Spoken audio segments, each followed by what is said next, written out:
సంధ్య theatre తొక్కిసలాట కేసులో పోలీసులు అల్లు అర్జున్ అరెస్ట్ చేయడం దేశవ్యాప్తంగా చర్చనీయాంశంగా మారింది. కేంద్ర మంత్రులు, రాజకీయ సినీ ప్రముఖులు, అభిమానులు బన్నీ అరెస్ట్ను ఖండించారు. ఈ కేసులో అల్లు అర్జున్కు మధ్యంతర బెయిల్ మంజూరైనా ఒక రాత్రంతా చెంచల్గూడ జైల్లోనే ఉండాల్సి వచ్చింది. మరుసటి రోజు ఉదయం కానీ రిలీజ్ కాలేదు. ఇక జైలు నుంచి బయటికి వచ్చిన అల్లు అర్జున్కు కుటుంబ సభ్యులు దిష్టి తీసి లోపలికి ఆహ్వానించారు. ఇందుకు సంబంధించిన వీడియోలు ఇప్పటికీ సోషల్ మీడియాలో వైరల్ అవుతూనే ఉన్నాయి. ఇప్పుడు ఇదే విషయంపై వేణుస్వామి భార్య వీణా శ్రీవాణి కూడా స్పందించారు.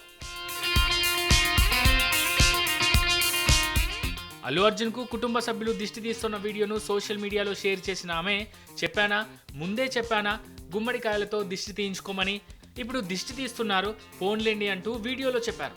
తన మాటను ఆ మాత్రమైనా గౌరవించారన్నారు. ఇక దిష్టంతా పోయిందిలేండి, నెక్స్ట్ చేయాల్సిన పనుల గురించి ఆలోచించండి, ఆల్ ది బెస్ట్ అంటూ తన ఇన్స్టాలో షేర్ చేసిన వీడియోను ముగించారు. వీణా శ్రీవాణి షేర్ చేసిన ఈ వీడియో ఇప్పుడు సోషల్ మీడియాలో వైరల్ అవుతోంది. మొన్న చెప్పానా బాగా దిష్టి తగిలింది, గుమ్మడికాయలు దిష్టి తీసుకోమని, ఇప్పుడు తీసుకున్నారు. పోన్లేండి, నా మాట మీద ఆ మాత్రమే గౌరవం ఉంది.